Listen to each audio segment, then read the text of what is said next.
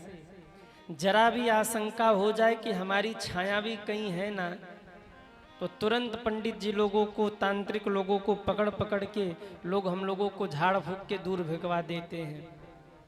हम कहाँ जाएं बाबा, हमें अपनी शरण में रखिए। शिव जी ने कहा, यदि तुम लोगों को कोई स्वीकार नहीं करता ना, तो आ जाओ, मैं महादेव हूँ, मैं तुम लोगों को स्वीकार करता हूँ। मेरे शिव जी ने भूत प्रेतों को भी स्वीकार कर लिया, भूत भावन हो गए। एक दिन सारे सांप बिच्छू रोते हुए पहुंचे। बाबा, हमें भी कोई अपने घर में नहीं रखना चाहता। अगर सांप बिच्छू दिख जाए तो कोई छोड़ेगा? मार डालेंगे उसे। बेचारे सांप की पूजा केवल एक दिन होती है, नाग पंचमी के दिन। बाकी दिनों जय राम जी की। तो कहा, सारे सांप बिच्छू पहुंचे, बाबा हमको कोई अपने घर में रखना नहीं चाहता। शिव जी ने कहा, तो आ जाओ, जिसको कोई स्वीकार नहीं करता उसी को शिव स्वीकार करते हैं, मेरे पास आ जाओ। जब बाबा विवाह में जाने लगे, तब भी बाबा ने इन भूत प्रेतों को नहीं छोड़ा। शिव जी की यही तो अच्छाई है, जो हमेशा था वो है और वो रहेगा। शिव जी की ये खासियत है। हम लोगों के साथ क्या है, आज हम लोग थोड़ी सी ऊंचाई पर जाते हैं ना, तो जो कल हमारे साथ रहते हैं हम उनको अपने साथ नहीं रखना चाहते। क्यों? स्टेटस डाउन हो जाएगा। दो मित्र साथ में पढ़ रहे हों, एक अगर बड़ा आदमी बन जाए और एक कुछ भी न बन पाए, तो जो बन गया वो जो नहीं बना उसको साथ नहीं रखना चाहेगा। क्यों? हमारी सोसाइटी पर असर पड़ेगा। पर धन्य है शिव जी, जिन भूत प्रेतों के साथ मेरे महादेव हमेशा रहें, उन भूत प्रेतों को लेकर के हमारे महादेव अपने विवाह में गए। अद्भुत शिव की बारात, को मुखहीन विपुल मुख काहू, बिनु पद कर को बहुपद बाहू, विपुल नयन को नयन विहीना, रिष्ट पुष्ट को अति तन खीना। आहा, शंकर जी ने सांप धारण किया। ध्यान से सुनना, मेरे महादेव सर्पाभूषण धारण करते हैं। दुनिया का दुल्हा जब विवाह करने जाए तो स्वर्णाभूषण धारण करता है, स्वर्ण के आभूषण। पर मेरे शिव जी जब विवाह करने गए तब मेरे महादेव ने सर्पाभूषण धारण किया। क्यों? शिव जी कहना चाहते हैं, ये काल रूपी ब्याल सबके कान के पास लटक रहा है, गले में लटक रहा है। ये काल कब आपको गाल में भर ले, ये कहाँ नहीं जा सकता। इसलिए हे मानो, भगवान का भजन करो, क्योंकि भक्ति से ही कल्याण होगा। मरना एक दिन सबको है कि नहीं? अरे हाँ या ना? कितने लोग अमर हैं? हाथ उठाएं। देखो ये लोग अमर हैं। मुख्य जवान जी भी उठाने जा रहे थे हाथ, लेकिन तुरंत सावधान हो गए। हम काशी वासी हैं ना, सावधान ही करते हैं। सावधान, हम काशी वासी हैं। तो मुख्य जवान जी उठाने जा रहे थे, तुरंत चौक के हाथ नीचे कर लिया। अरे राम राम। पर जिन्होंने अमर होने पर हाथ उठाया है, जरा हमको भी बता दो, आपकी अमरता का राज क्या है? कौन सी बूटी खा रखी है आपने? मरना तो सबको पड़ेगा। मौत की किससे यारी है, आज मेरी तो कल तेरी बारी है। जाना सबको है। इस दुनिया में कोई भी शाश्वत नहीं है, सलामत नहीं है। अगर कोई शाश्वत है तो सत्यम शिवम सुंदरम ही शाश्वत है, बाकी दुनिया शाश्वत नहीं है। दुनिया जो आज है वो कल नहीं रहेगी, मरना सबको है। अच्छा, आप लोगों में से कितने लोग हैं जिनको मृत्यु से भय लगता है? वो हाथ उठाएं। जिनको मरने से डर लगता है हाथ उठाओ। नहीं लगता डर? किसी को डर नहीं लगता मृत्यु से? क्या कह रहे हैं? एक दिन आना ही है। अच्छा, झूठ मत बोलना, कथा में बैठे हैं। डर नहीं लगता मृत्यु से? लगता है ना? अब देखो, जब थोड़ा सा कहा हमने तब हिम्मत आया कि नहीं नहीं कह देते हैं। कितने लोगों को डर नहीं लगता? वो हाथ उठाएं। मृत्यु से कितने लोग नहीं डरते? हाँ, अभी एक कोबरा आ जाए यहाँ लेके बैठो। आजा आजा, तू भी बैठ बैठ बैठ, कथा सुन। कहेंगे क्या? सबसे पहले उठ के भागेंगे, अरे राम राम, काट न खाए हैं? कहने को तो हम मृत्यु से नहीं डरते, पर जब मृत्यु सामने हो ना, अच्छे अच्छों की बोलती बंद हो जाती है।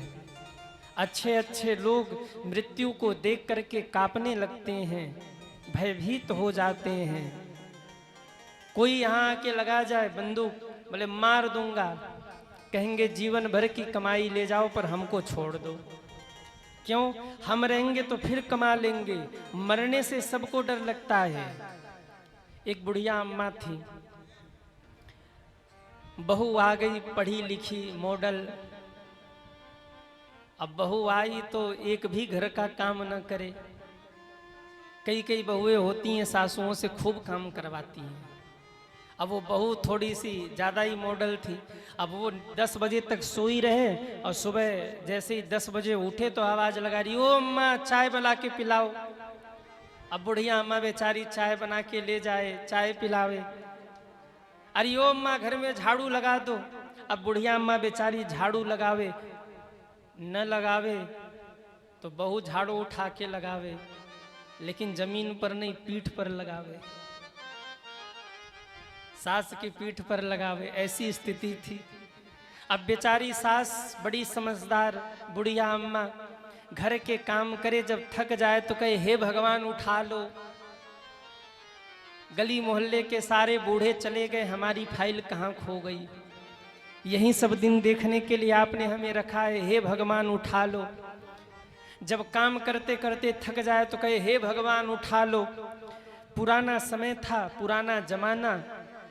बहू ने कहा अम्मा जाओ लकड़ी लेके आओ, भोजन बनाना है। पहले चूल्हे पे भोजन बनता था।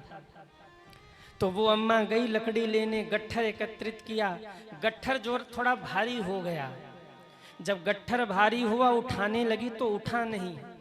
बुढ़िया अम्मा रोने लगी, हे यमराज जी आज तो उठा ही लो हमको, अब नहीं जीना, हे यमराज जी उठा लो। संयोग से यमराज जी बगल से ही जा रहे थे। जैसे ही सुना यमराज जी आ गए। अम्मा क्या कह रही थी?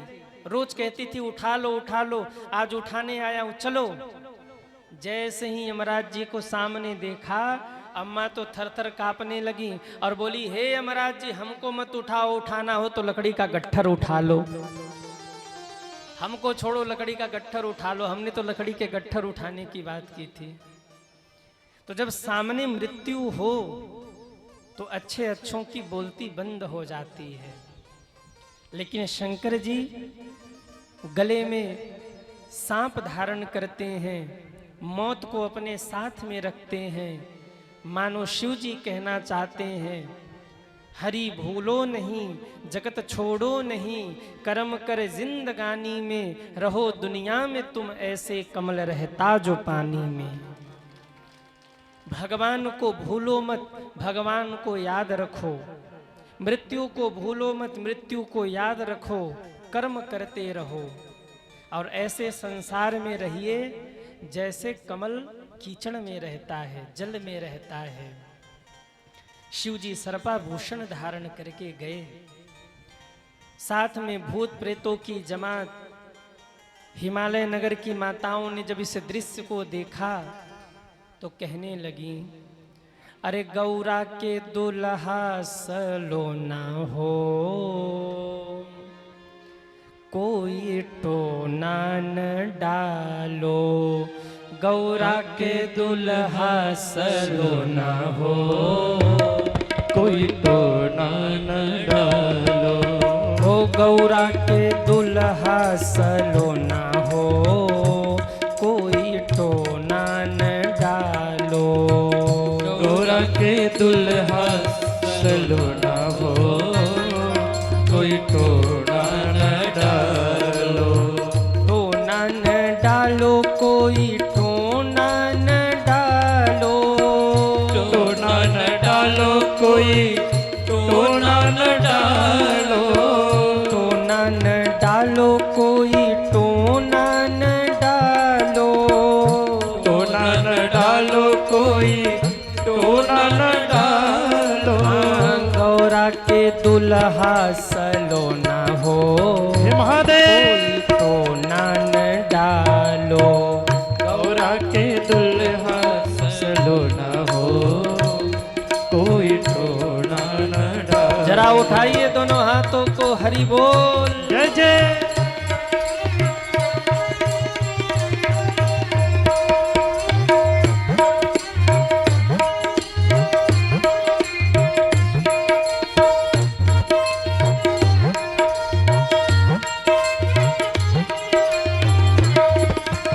जय हो।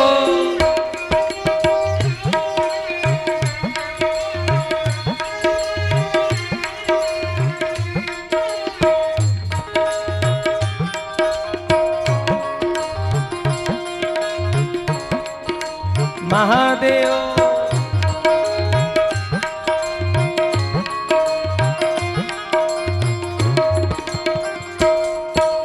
कुंद इंद शंख और कपूर ऐसे देहिया, कुंद इंद्र शंख और बाबा कपूर कैसे ऐसे देहिया, कुंद इंद शंख और कपूर ऐसे देहिया, कुंद इंद्र शंख और कपूर ऐसे देहिया, अरे असबर भैले न होना हो, जय हो।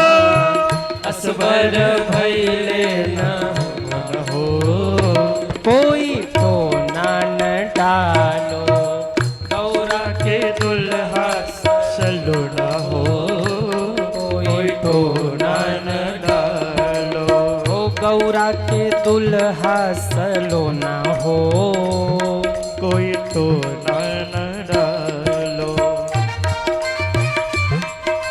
जय हो।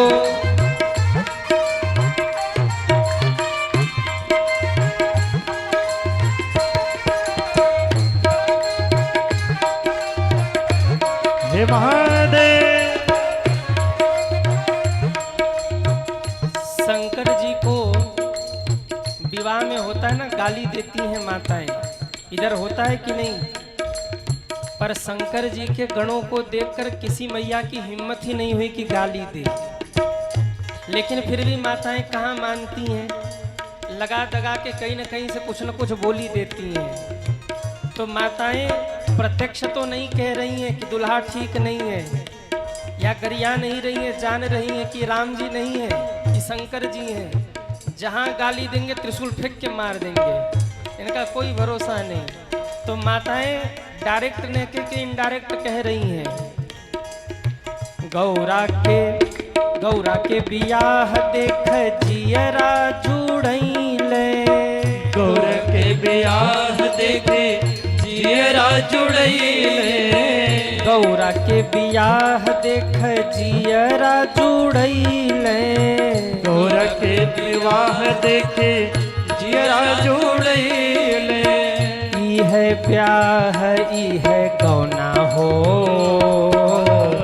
ई है ब्याह ई है गौना हो, कोई टोना न डालो, गौरा के दुल्हा सलोना हो, कोई टोना न डालो, गौरा के दुल्हा सलोना हो, कोई टोना न डालो, गौरा के दुल्हा सलोना हो, कोई टोना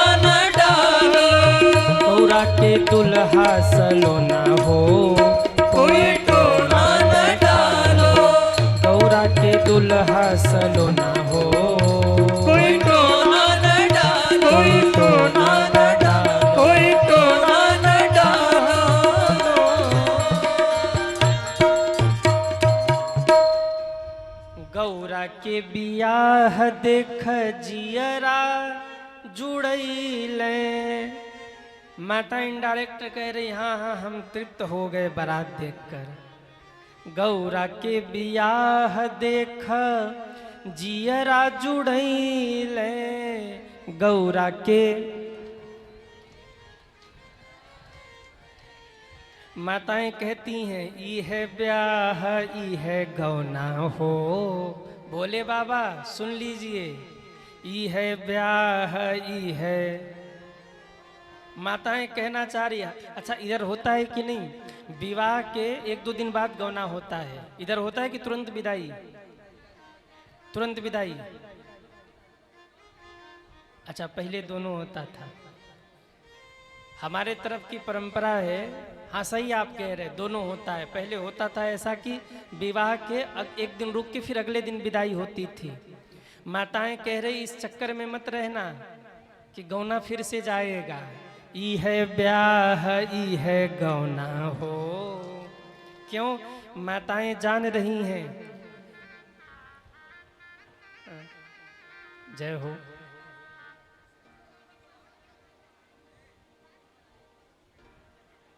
जय हो जय हो। इधर आ जाओ, इधर आओ, इधर आओ, इधर आ जाओ। क्या नाम है?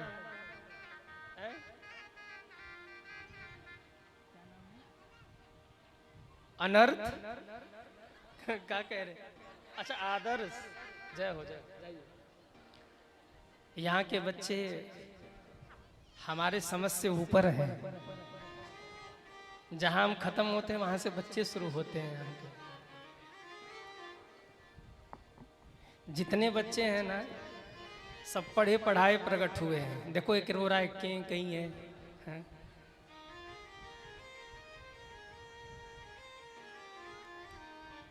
जय हो। महनी नाम है ना गांव का, है?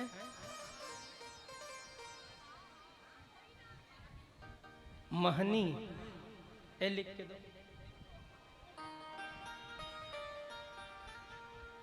माताएं कहती हैं ये बाबा जाएंगे तो फिर आएंगे, फिर भूत प्रेत आएंगे। बाबा गए तो जाने दो एक बार, दोबारा मत बुलाओ। क्यों?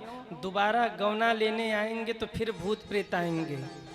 जितना परेशान अब की बार होना हुआ फिर अगली बार होना होगा। इसलिए माताएं कहती हैं ई है ब्याह ई है गौना हो, कोई टोना न डालो। भूत प्रेतों ने बड़ा उत्पात किया। जब बारात भोजन करने बैठी तो पत्तल परसने वाला बेचारा परेशान हो गया। क्यों? एक भूत के पास पहुंचा तो देखा बैठा इधर था, सिर पीछे था। तो पूछ रहा भाई साहब इधर पत्तल डालूं कि इधर डालूं? बोले नहीं नहीं तू इधर रख ले। तो बोले तू खाएगा कैसे? बोले हम कैसे भी खाऊं, तुमसे क्या मतलब, पत्तल डालो जाओ। बेचारा पत्तल डाल के आगे बढ़ा। आगे बढ़ा तो स्थिति ये हो गई कि एक भूत बैठा था, उसके चारों तरफ सिर ही सिर था। तो वो गिन रहा 1 2 3 4 5 10 20 25 30। बोला भाई साहब जितना सिर है उतना पत्तल डालूं कि एक ही में काम हो जाएगा? भूत ने कहा जितना है गिन के डालो। अब चारों ओर पत्तल ही पत्तल रख करके बैठा हो। आगे बढ़ा तो बेहोश हो गया। क्यों? एक भूत बैठा था, धड़ तो था, सिर गायब था। जब उसको होश आया तो उसने पूछा भाई साहब पत्तल डालूं भी कि न डालूं? पत्तल डालूं भी कि न डालूं?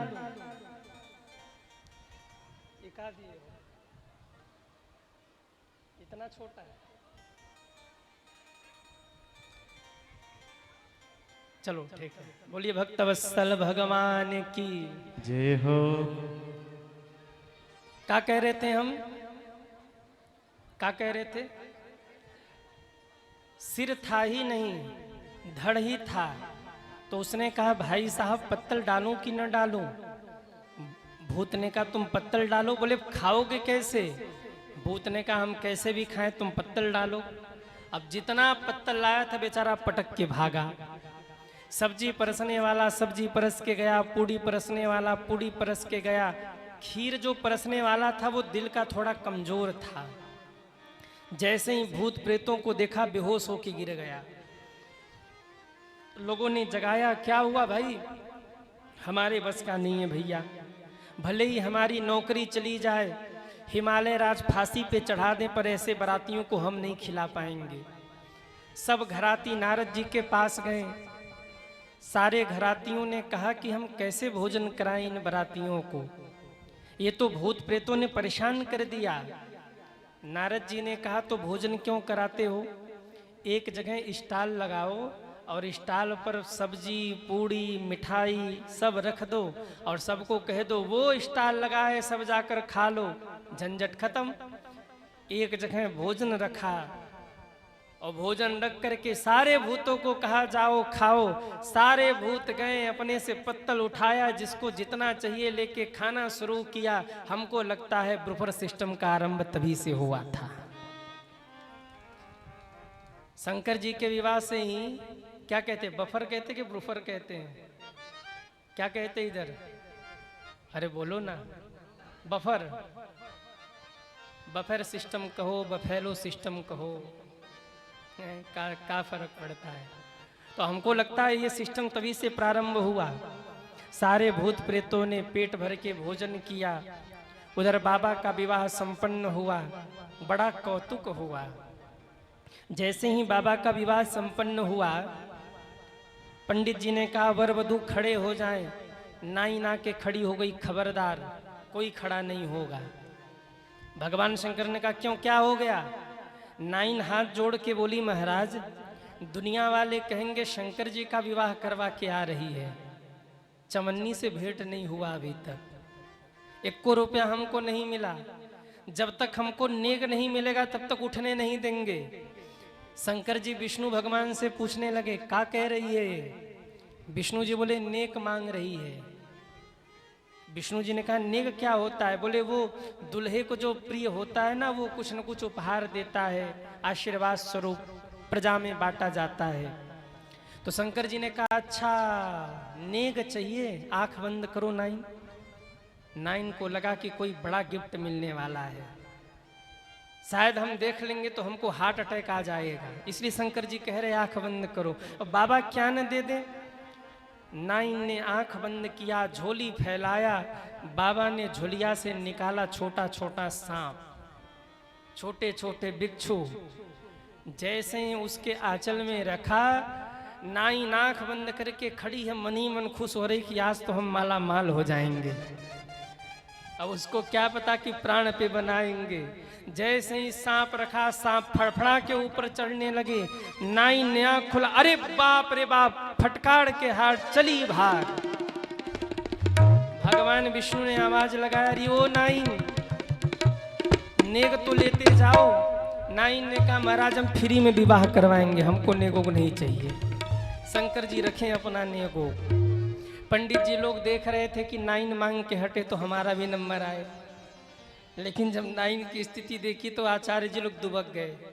शंकर जी ने कहा आइए आइए आप लोग भी आइए, चाहिए नेग? बोले ना ना बाबा, हम तो पहले से सोच के आए थे कि आपसे कुछ नहीं लेंगे, फ्री में विवाह होगा।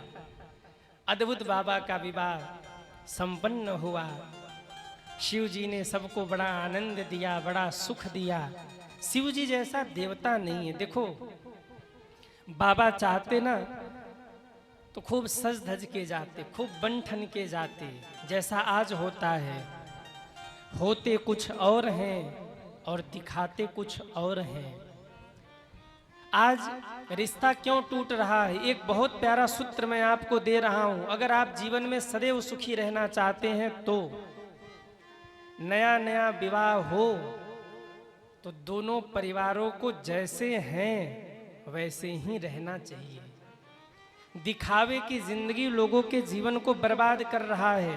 ध्यान रखिएगा, विवाह हो तो पति पत्नी के सामने या पत्नी पति के सामने, समधी समधी के सामने, या एक परिवार दूसरे के सामने एक बार जैसी छवि छोड़ जाइए, जीवन भर वैसे ही बने रहिए।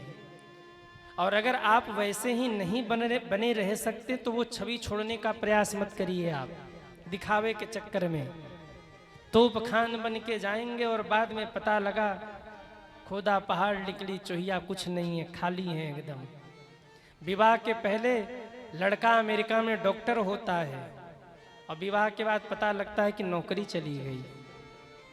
विवाह के पहले बहुत कुछ होता है, विवाह के बाद सब कुछ खत्म हो जाता है। मेरा निवेदन, आप जैसा है वैसे ही बने रहिए, रिश्ता आपका मजबूत होगा, रिश्ता आपका गहरा होगा, परिवार में प्रेम बना रहेगा। जैसे आप पहले दिन हैं, अगर आप वैसे ही आजीवन रहेंगे तो दावा मेरा है रिश्ता कभी नहीं बिगड़ने वाला, उस रिश्ते में सदैव प्रेम बना रहेगा। परंतु पहले आप जैसा नहीं है वैसा दिखा रहे हैं, कुछ दिन तक तो शान शौकत चला और फिर धीरे धीरे सब खत्म हो गया, तो सामने का भी पक्ष ये सोचेगा कि दिखावा तो खूब कर रहे थे, अब पता लगा कुछ है ही नहीं। जैसे आप हैं वैसे बने रहेंगे तब जीवन में आनंद रहेगा। शिव जी चाहते तो खूब बन ठन के जा सकते थे, लेकिन शंकर जी को लगा कि जब मुझे ऐसे ही रहना है, मुझे सुख इसी में है, तो दिखावा क्यों करना।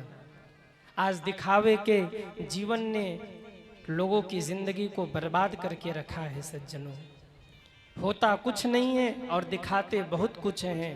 याद रखिए, जितने में है जैसे है सरल रहिए, सहज रहिए, ज्यादा कुछ दिखाने की जरूरत नहीं है। देखने वाला स्वयं समझ जाएगा कि आप हैं क्या, और कब तक छुपाइएगा।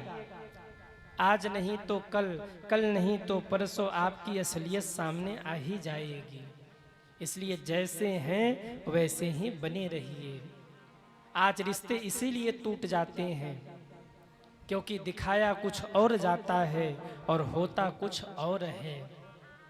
और अपेक्षा किससे की जाती है? गंभीर बात बोल रहा हूं, ध्यान से सुनिएगा। अपेक्षा की जाती है केवल और केवल बेटी से। लड़कों का कुछ नहीं होता, पुरुष समाज का कुछ नहीं होता, सारी अपेक्षाएं अंत में निर्भर हो जाती है बिटिया पर। एक ही शब्द बोला जाता, अब निभा लो। क्या बोला जाता है? अब निभा लो। मेरा निवेदन है, अपनी बेटी को आप संस्कार दीजिए। अपनी बेटी को विदा करते समय कार्य देना न देना, पर अपनी बेटी को संस्कार जरूर देना। क्यों? संस्कार नहीं दिया, कार्य दे दिया तो जिस परिवार में जाएगी तोड़ के रख देगी, और कार्य नहीं भी दे पाए, अगर संस्कार दे दिया तो टूटे हुए भी परिवार को जोड़कर एक कर देगी। सज्जनों, पर संस्कार देने के साथ साथ एक बात अपनी बेटी का जरूर कहिएगा, बेटी हम तुझे विदा तो जरूर कर रहे हैं, पर ये द्वार तुम्हारे लिए कभी बंद नहीं है। जब भी तुम्हें लगे ना ये तुम्हारा घर था और तुम्हारा घर है, कभी भी तुम्हें लगे तो तुम इस घर में आना जाना, तुम्हें कोई नहीं रोक सकता। ये तुम्हारा घर था और तुम्हारा ही घर रहेगा। बेटियों को संस्कार दीजिए, परंतु एक बात और कह दीजिए, बेटी अपने कर्तव्यों का निर्वहन करना, लेकिन सब कुछ करने के बाद जब लगे कि सामने वाला पक्ष बिल्कुल भी समझने को तैयार नहीं है, तब तुम भी थोड़ी सी कठोर होना। ये बात थोड़ी सी आपको अटपटी लगेगी, पर आज के समय के अनुसार ये बहुत जरूरी हो गया। अपने बेटी को कहना, बेटी सास ससुर की सेवा करना, पति की सेवा करना, घर वालों की सेवा करना, सबकी देख रेख करना, और इसके बाद भी अगर तुम्हारे ऊपर अत्याचार हो तो फिर तुम आवाज उठाने में भी पीछे मत हटना, क्योंकि अपने हक की लड़ाई आज बेटियों को खुद लड़ना होगा। आज वो पहले का समय नहीं रहा कि घुट घुट कर कोई जी लेगा। आज कोई सहने को तैयार नहीं है सज्जनों, कोई भी सहने को तैयार नहीं है।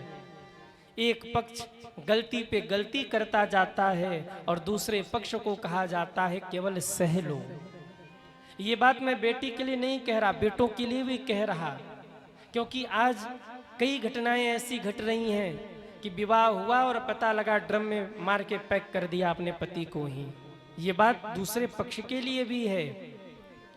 अभी नोएडा में जो घटना घटी, नोएडा की 2 बेटियों को मार दिया गया। मैंने आपको बताया था क्यों मार दिया गया, कौन है दोषी। मैं मानता हूँ कि ससुराल के लोग 2 कौड़ी के निकम्मे लोग थे जिन्होंने बेटी को मारा, पर मैं मायके वालों से भी पूछना चाहता हूँ कि वो कहाँ थे। जब बेटी ने पहली बार फोन किया और माँ को कहा, माँ हम घुट घुट कर जीवन जी रहे हैं, हम जी नहीं पा रहे हैं, तब मायके पक्ष के लोग कहाँ थे।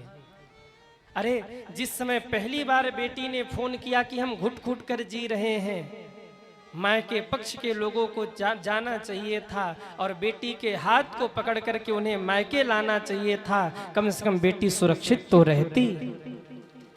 परंतु उस समय ध्यान क्यों नहीं दिया। बेटी बार बार फोन करती रही, हम यहाँ जी नहीं पा रहे।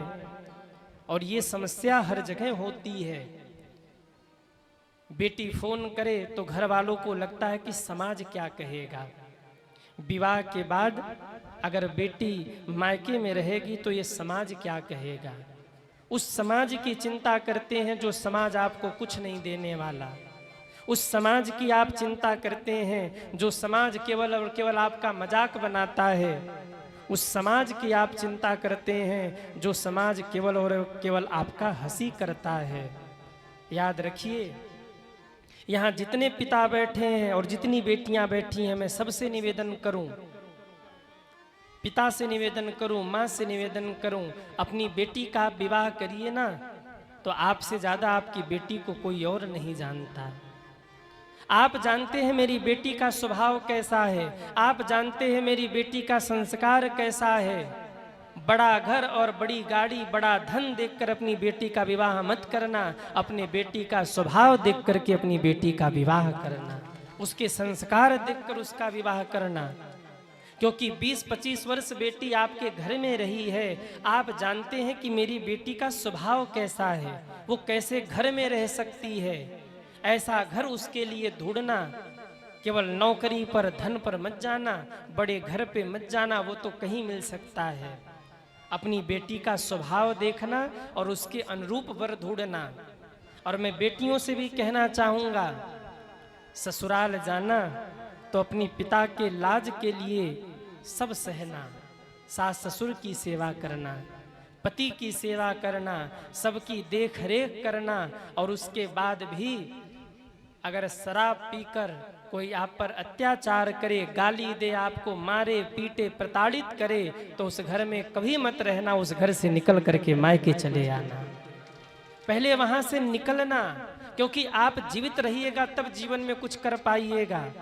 पहले वहां से निकलिए, तलाक हो या न हो, पहले उस घर को छोड़िए। माता पिता के पास पहुंचकर निवेदन करिए कि उनको समझाया जाए।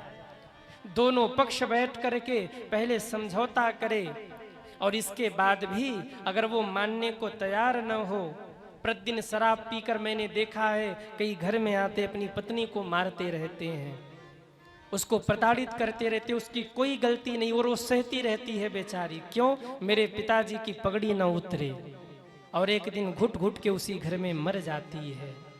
मैं निवेदन करूं, अपने कर्तव्यों का बेटियां निर्वहन करें, और इसके बाद भी जब लगे कि सामने वाला पक्ष एकदम रावण हो गया है, समझने को तैयार नहीं, उस घर का त्याग कर देना। क्योंकि आप बचे रहिएगा तो जीवन में बहुत कुछ आप कर सकते हैं। आत्मरक्षा करना प्रत्येक व्यक्ति का धर्म है। नहीं तो ऐसे 2 कौड़ी के लोग समाज में हैं जो कभी छत से फेंक देंगे, कभी फांसी के फंदे पर लटका देंगे, और कभी पेट्रोल छिड़क करके आग लगा देंगे। और भारत के कानून पर ये बात मैं बहुत दुख के साथ में कह रहा हूं, बहुत भरोसा मत करना। क्यों? देखा जाता है दोषी खुले में घूमते हैं, और जिनके साथ अत्याचार हुआ हो वो दर दर ठोकर खाते हैं कि मुझे न्याय मिल जाए। सबके साथ ऐसा नहीं होता, पर 60% ऐसा हो रहा है। जिसके साथ अत्याचार हुआ, गलत हुआ, वो बेचारा दर दर ठोकर खा रहा है, रोता हुआ घूम रहा, कोई सुनवाई नहीं। और जिन्होंने अपराध किया वो 6 महीने जेल में रहकर कोर्ट से जमानत ले ली और खुलेआम घूम रहे हैं, फिर पाप कर रहे हैं। इसलिए दोनों पक्षों को समझकर रहना होगा।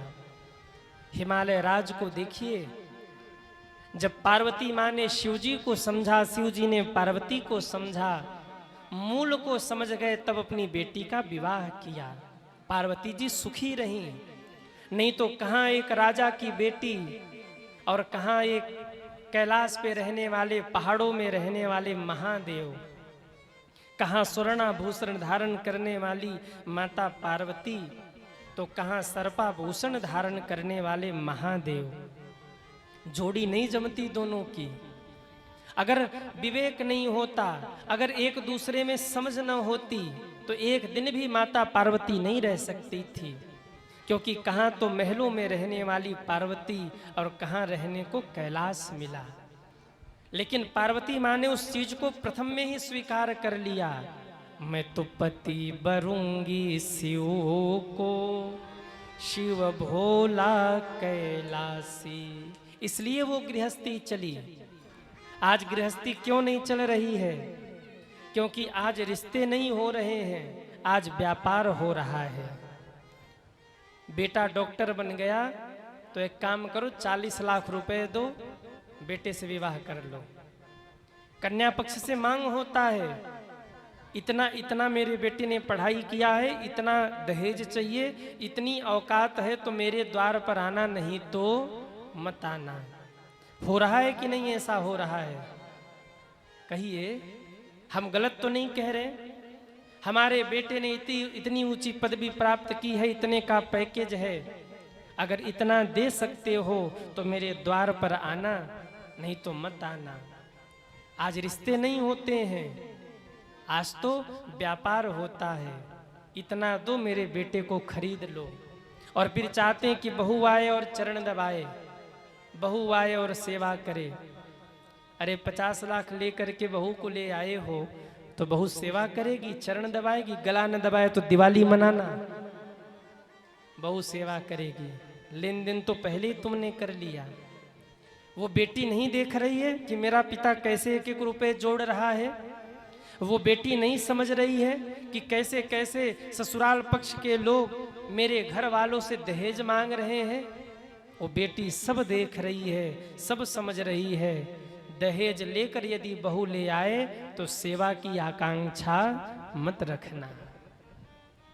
अगर 10, 20, 50 लाख ले लिया हो तो ये मत सोचना कि बहू चाय बना के पिलाएगी।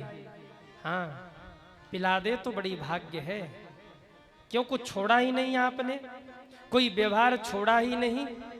अरे मैं तो कहता हूं, अपने बेटे को इतना योग्य बनाइए कि मांगना पड़े ही ना, वो अपने से ही भरण पोषण कर ले परिवार का। मांगने की क्या जरूरत है? बेटी का पिता तो स्वयं इतना कुछ देता है। लेकिन कई निकम्मे ऐसे होते हैं, बारात में जाएंगे और जब लौट के आएंगे उनसे पूछो क्यों, सब ठीक ठाक था? हाँ सब ठीक था, पर सब्जी में थोड़ा नमक कम था। घर से लेके जाते पुड़िया में बांध के, नमक छिड़क के खा लेते, सब्जी खाने गए थे। अरे बेटी के पिता ने जितना हो सका उसने किया। याद रखिए, कभी भी एक बेटी के पिता की निंदा मत करिए, क्योंकि कहीं न कहीं सबके घर में बेटी होती हैं और सब अपनी बिटिया का कन्यादान करते हैं। सबको पता होता है जिस दिन दरवाजे पर बारात आती है, सिर की पगड़ी बेटी का पिता उतार के सामने वाले के चरणों में रखता है, भैया कोई गलती हो तो मुझे क्षमा करना। इतने के बाद भी यदि आप सब्जी में नमक ढूंढ रहे तो आपसे निकम्मा कौन होगा? लेकिन यही समाज है, क्या किया जाए। समाज के लोगों की मानसिकता बहुत बिगड़ गई है। भगवान सबको सतबुद्धि दे। बेटियां, अच्छा आप सोचो जरा, न जाने कैसे ऐसे लोग होते हैं दुनिया में। जरा सा हाथ जल जाए, माचिस की तीली आप जलाओ, जरा सा हाथ जल जाए तो कितनी पीड़ा होती है। और किसी बेटी को दहेज के लिए प्रताड़ित करके घर में बंद करके जला दिया जाए, क्या उसे पीड़ा नहीं होती होगी? जाके पैर न फटी बिवाई, सो क्या जाने पीर पराई। किसी की बेटी के ऊपर अत्याचार करने से पहले 100 बार सोचना। भगवान देख रहे हैं। बेटी के आंसू अगर आपके आंगन में गिरे ना, आपका खानदान पूरा कभी सुखी नहीं रहेगा, प्रसन्न नहीं रहेगा। इसलिए बेटी को प्रताड़ित मत करिए। और जो बेटियां बहुएं बन के आई हैं उनसे भी निवेदन करूं, अपने सास ससुर को उतना ही प्रेम करिए जितना आप अपने माता पिता को प्रेम करते थे। जितना आदर अपने माता पिता का आप करते थे, जितना अपनत्व माँ और पिता से था, अपने सास ससुर को उतना ही प्रेम करिए। प्रत्येक सास और ससुर को चाहिए कि वो बहू को बहू न माने, बहू को अपनी बेटी के समान प्रेम करें। और हर एक बेटी को चाहिए, बहू को चाहिए कि वो अपने सास ससुर को माता पिता के समान प्रेम करे। पर आज ऐसा होता नहीं है। सास बहू को सीता नहीं मानती, सुपनखा मानती है। और बहू भी सास को कौशल्या नहीं मानती, ताड़का मानती है। और फिर दोनों में युद्ध चलता रहता है। याद रखिए, प्रत्येक बहू को चाहिए कि वो सीता बनकर अपनी सास को कौशल्या की तरह प्रेम करे। और प्रत्येक सास को चाहिए कि अपनी बहू को सीता की तरह प्रेम करे। जिस दिन दुनिया की हर एक बहू सीता बन जाएगी और हर एक सास कौशल्या बन जाएगी, उसी दिन राम राज्य की स्थापना हो जाएगी। कितनी माताएं बैठी हैं जिनको सीता जैसी बहू चाहिए, वो हाथ उठाएं। जिनके बेटों का विवाह नहीं हुआ, जिनको सीता जैसी बहू चाहिए, हाथ उठाओ। हम अर्जी लगा देंगे शंकर जी से, आप हाथ उठा लो बस। सारी जो माताएं बूढ़ी बूढ़ी बैठी, जिनके बेटों का भी सब हाथ उठा रहे हैं। अच्छा, कितने लोगों के बेटों का विवाह नहीं हुआ? जो माताएं बैठी हैं, कितनी माताएं जिनके बेटों का विवाह नहीं हुआ, विवाह योग्य हो गए, वो हाथ उठाएं। अरे हम अर्जी लगा देंगे, आप घबराओ मत, जल्दी हो जाएगा। बहुत माताएं हैं। दुनिया की हर एक माता चाहती है कि मेरे घर में जो बहू आए वो सीता जैसी हो। पर दुर्भाग्य देखिए, कौशल्या वो बनना नहीं चाहती। बहू तो सीता चाहिए पर खुद कौशल्या नहीं बनना है। मैं निवेदन करूं, खुद कौशल्या बन जाना, बेटे को राम बना देना।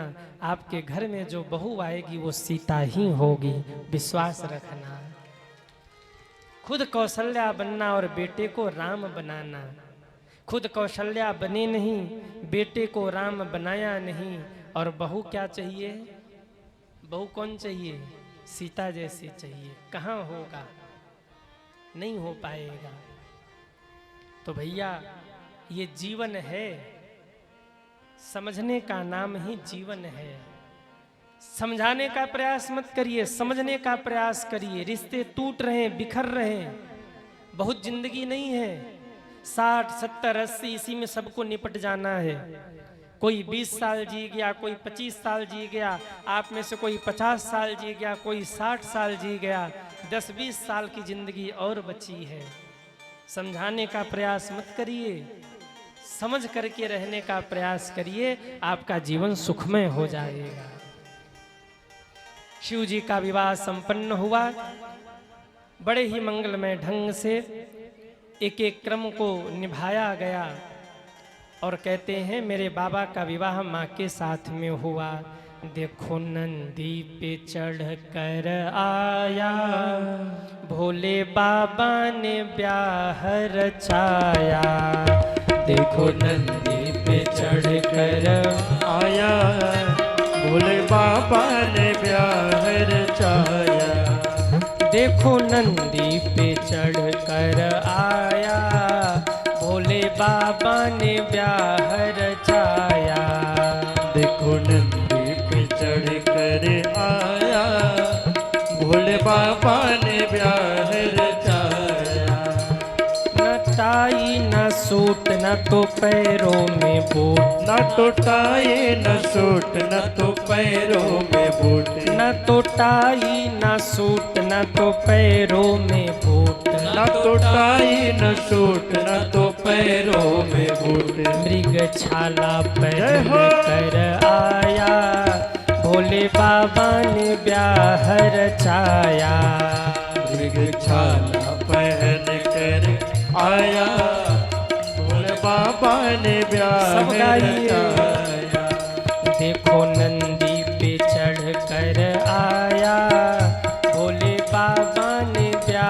रचाया। सब कुंडली पे चढ़ कर आया, भोले बाबा ने ब्याह रचाया। ओ भोले बाबा ने ब्याह रचाया। ओ भोले बाबा ने ब्याह रचाया। ओ भोले बाबा ने ब्याह रचाया।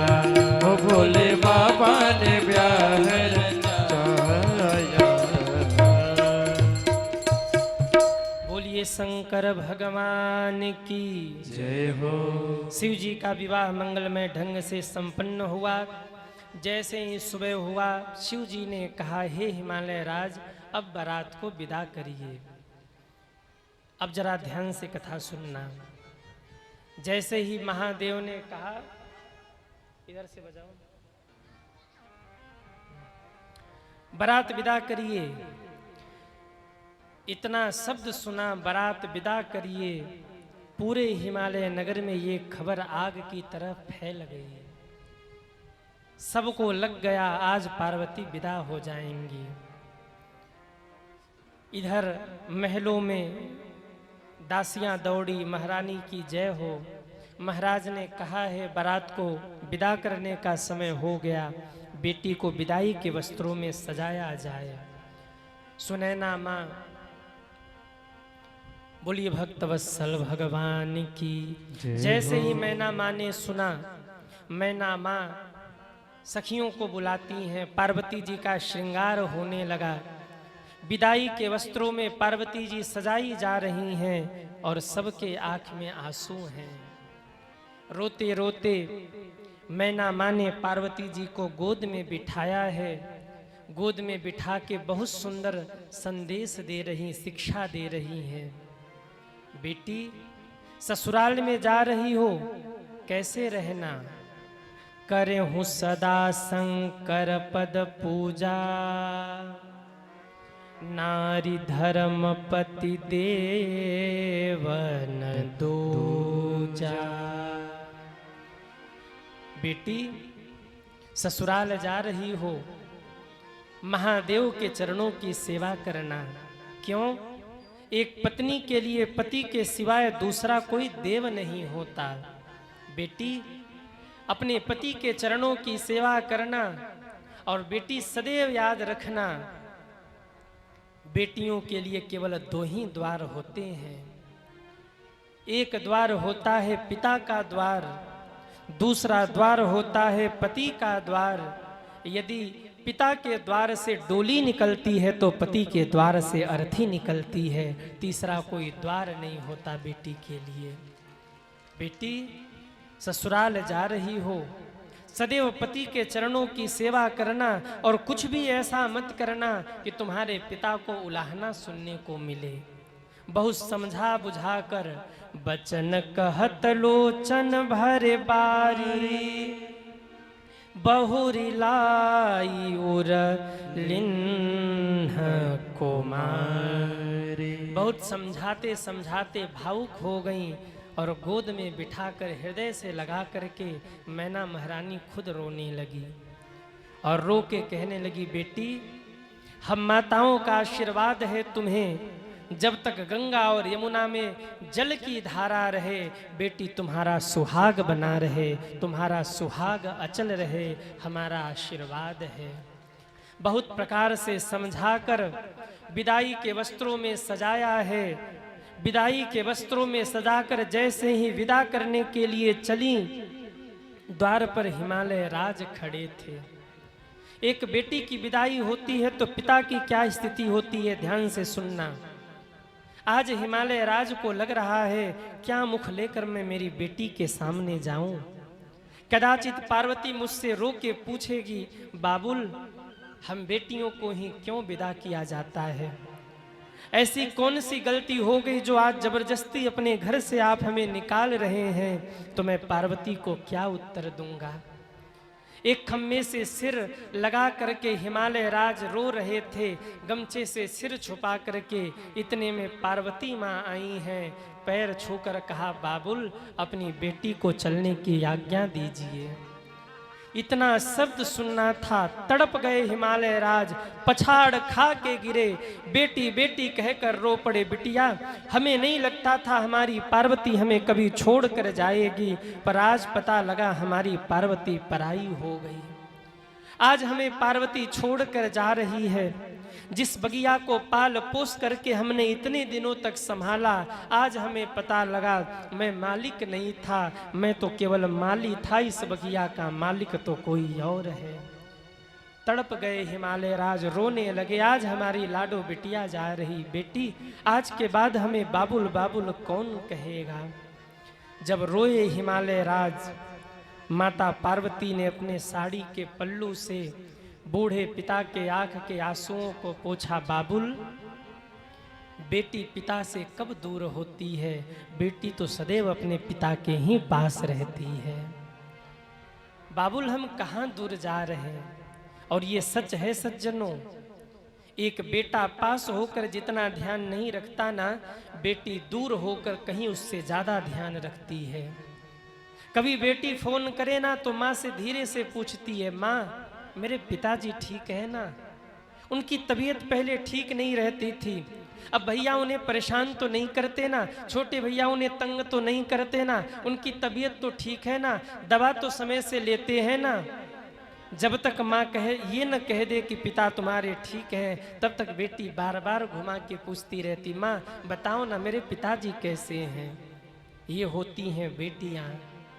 कभी पिता बीमार हो ना, बेटा कहेगा दवा ले लीजिए, दवा खा लीजिए, पर बेटी सिरहाने बैठ जाएगी, दवा मुख में रखेगी, जल पिलाएगी। बाबुल, अगर दवा नहीं खाएंगे तो ठीक कैसे होंगे, दवा खा लीजिए, आपको ठीक रहना जरूरी है, आप ठीक नहीं रहेंगे तो घर कैसे चलेगा।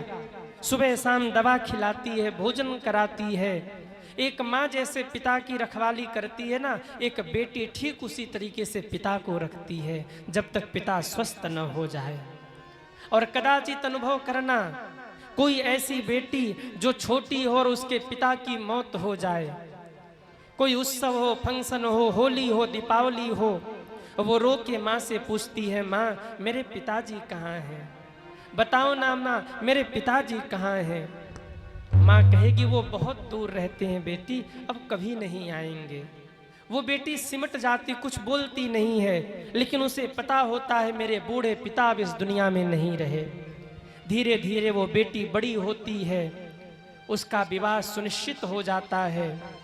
जिस दिन बारात दरवाजे पर आए, सब नाचते हैं, गाते हैं, पर कहीं न कहीं एक कोने में बैठकर वो बेटी अपने पिता को याद करती है।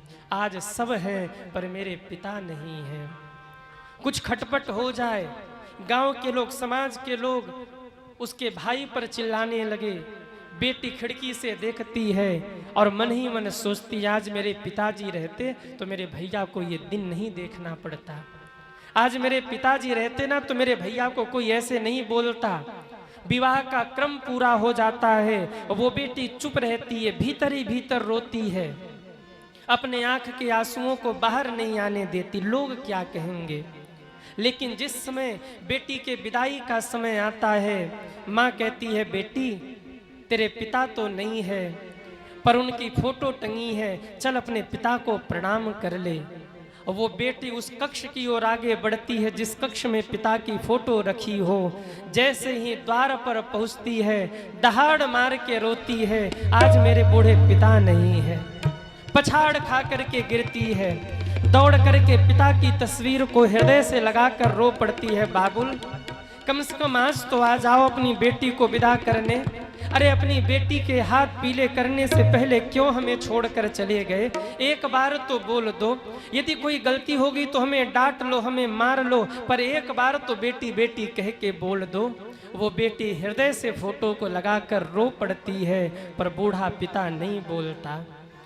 जब बूढ़ा पिता नहीं बोलता, बेटी हिलकी लेके रोती है, बाबुल कोई गलती हुई तो डांट लीजिए, ऐसे चुप क्यों है, आज तो बोल दो कम से कम। आज तक नहीं बोले, कोई बात नहीं, पर आपकी बेटी आपका घर छोड़ के जा रही, एक बार तो बेटी बेटी कह दो। वो पिता नहीं बोलता, वो बेटी समझ जाती है पिताजी नहीं बोलेंगे। वो बेटी रोकर अपने पिता से केवल ये कहती है, बाबुल बाबुल दे दो बिदा, आज तो प्यार से। बाबुल दे दो बिदा, आज तो प्यार से।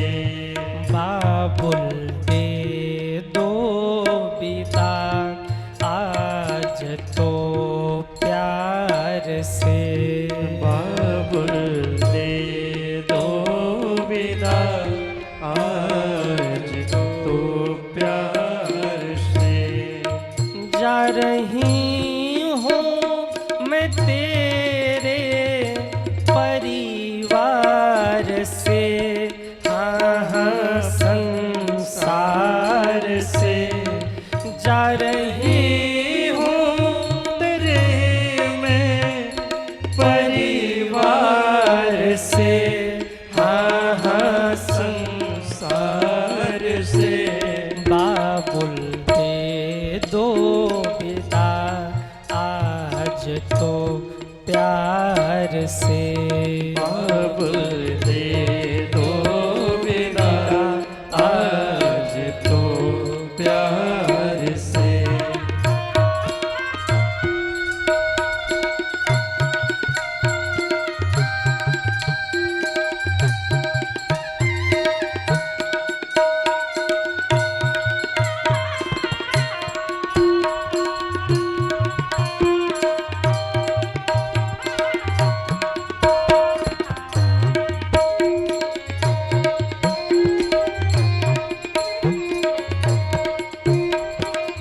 वो पिता नहीं बोलता, बेटी रो के कहती है, प्यार से बोल दो अब तो जिद छोड़ दो। प्यार से बोल दो अब तो जिद छोड़ दो। तार टूटे कभी आज तो जोड़ दो। तार टूटे कभी आज तो जोड़ दो। जा रही हूँ मैं तेरे दरबार से, हाँ घर द्वार से। बाबुल दे दो बिदा, आज तो प्यार से। बाबुल दे दो बिदा, आज तो प्यार से।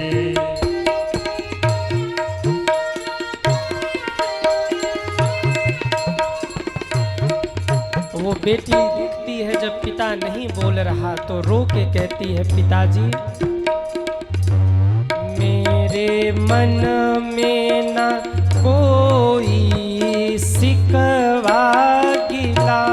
मेरे मन में ना कोई है सिकवा गिला। बगल में खड़े भाई को हृदय से लगाती है, पिताजी आपकी अनुपस्थिति में इस भाई ने पिता का फर्ज निभाया है। पिताजी, एक पिता का जो धर्म होता है ना, है तो छोटा, पर मेरे विवाह में एक बाप का दर्जा इसने निभाया है, बाप का फर्ज निभाया है। मेरे मन में न कोई है सिकवा गिला, भाई भगवान जैसा मुझे है मिला। जाऊं आशीष धन ले तेरे द्वार से, हाँ तेरे द्वार से। बाबुल दे दो बिदा, आज तो प्यार से। बाबुल दे दो विदा, आज तो प्यार से। आज तो प्यार से, आज तो प्यार से। बाबुल दे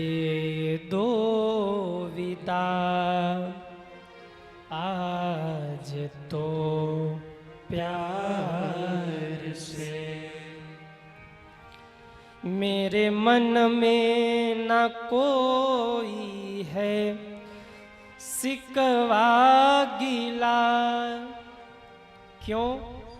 भाई भगवान जैसा मुझे है मिला, जाऊं आशीष धन ले तेरे द्वार से, हाँ तेरे द्वार से। बाबुल दे दो विदा आज तो प्यार से। वो बेटी रोते रोते विदा होती है। हिमालय राज पीछे पीछे दौड़े, मेरी पार्वती मुझे छोड़कर जा रही है, मेरी बिटिया मुझे छोड़कर जा रही है। मंत्री रोकते हैं, राजा रानी रोकती हैं, सब रोकते हैं, पर पिता का हृदय नहीं मानता। पीछे पीछे दौड़े, मेरी बेटी मुझे छोड़कर जा रही। कहार पालकी लेकर आगे बढ़े, जब तक दिखती रही पार्वती तब तक देखते रहे। कहार लेकर चले गए पालकी, धूल उड़ रहा था, धूल भी शांत हो गया। लौट के जब घर में आए, वो घर सूना, वो आंगन सूना, वो द्वार सूना, जहां कभी पार्वती चहकती रहती थी। हिलकियां ले ले के रो पड़े महारानी, आज मेरी बिटिया चली गई, आज मेरी लाडो चली गई, आज मेरी पार्वती चली गई। मैना माँ ने आकर कंधे पर हाथ रखा, महाराज धैर्य रखिए, बेटी को तो एक दिन विदा करना ही होता है। बेटी को कब तक घर में रख सकते हैं, बेटी को तो विदा करना ही होता है। याद रखना, इस संसार में दो बड़े गरीब पात्र हैं। कौन कौन? एक गाय गरीब पात्र है और एक बेटी गरीब पात्र है। ध्यान से सुनना, एक गाय गरीब पात्र है और एक बेटी गरीब पात्र है। गाय का बंधन छोड़ के आप जिसके हाथ में दे दो, वो गाय मुड़ के नहीं पूछती कहाँ बेचा है, गृहस्थी को बेचा है कि कसाई को बेचा है। ये सेवा करेगा कि मुझे ले जाकर काट देगा, गाय मुड़ के नहीं पूछती, रंभाती हुई चली जाती है। एक बेटी को आप विवाह करके जहां भेज दो ना, वो बेटी ये नहीं पूछती मुझे कहाँ भेज रहे, चुपचाप पिता की मर्यादा की रक्षा के लिए, मान की रक्षा के लिए वो चली जाती है। एक बेटी और गाय दो बड़े गरीब पात्र हैं, पर मुझसे कोई पूछे तो ध्यान से सुनना, बेटी और गाय से भी गरीब पात्र में कोई है तो वो बेटी का पिता होता है। सज्जनों, जिस दिन बारात दरवाजे पर आए ना, कितना भी इज्जतदार पिता क्यों न हो, सिर की पगड़ी उतार कर सामने वाले के चरणों में रख देता है, भैया अगर हमसे कोई गलती हो जाए तो हमें माफ करना। कितना भी धनवान पिता क्यों न हो, रात भर अपने सिर की पगड़ी हाथ में लेकर सबके सामने घूमता है, भैया अगर कोई गलती हो तो मुझे माफ कर देना, हम आपकी सेवा नहीं कर पा रहे। उस दिन उस पिता से गरीब इस संसार में कोई और नहीं होता। ये होती है बेटी की विदाई। शाम के समय जितना आनंद होता है, उत्सव होता है, कहीं न कहीं जब सुबह होता है तो पूरा गांव, पूरा घर रो पड़ता है एक बेटी को विदा करते हुए। कहीं सुख होता है तो कहीं दुख होता है, कहीं रुदन होता है तो कहीं आनंद होता है। हिमालय नगर पे सब रो रहे हैं क्योंकि बेटी विदा हो गई। कैलाश पर सब आनंदित हैं क्योंकि पार्वती माँ अब कैलाश पर पहुंच गई। बोलिए गौरी शंकर भगवान की जय हो। शिव जी कैलाश पर पहुंचे हैं।